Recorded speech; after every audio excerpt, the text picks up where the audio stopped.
After 7 months with no sign of Shakespeare, the cops suspected foul play.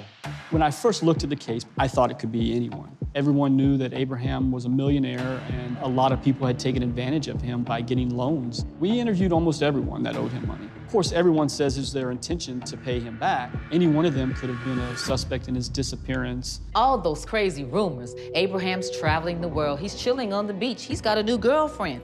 Guess what? We later found out that all these stories had one thing in common, and that was that Dee Dee's the one that told him that. The one thing that was constant in all of these stories was Dee Dee Moore.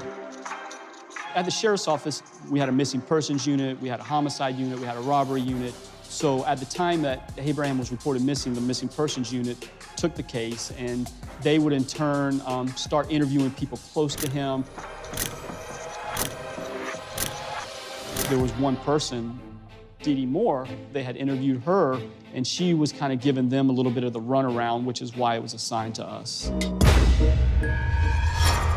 She changed her story so many times.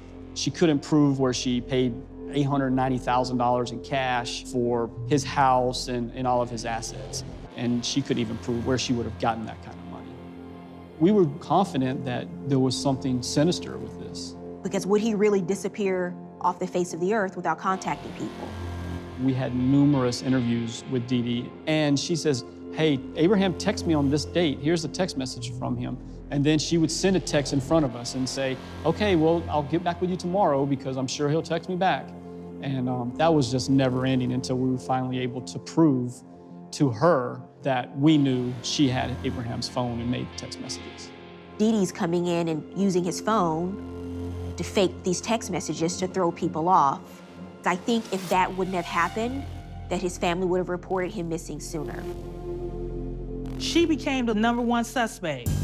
Even as Dee Dee became the lead suspect, she was still spending time with Abraham's mother and promised her son wasn't gone for good. One day when Dee Dee was having dinner with Shakespeare's mother, there was a phone call placed to Miss Walker.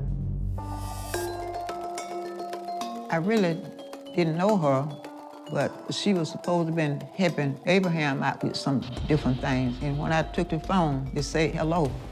The voice on the other end said it was Shakespeare. He would say, hello, Mom, how you doing?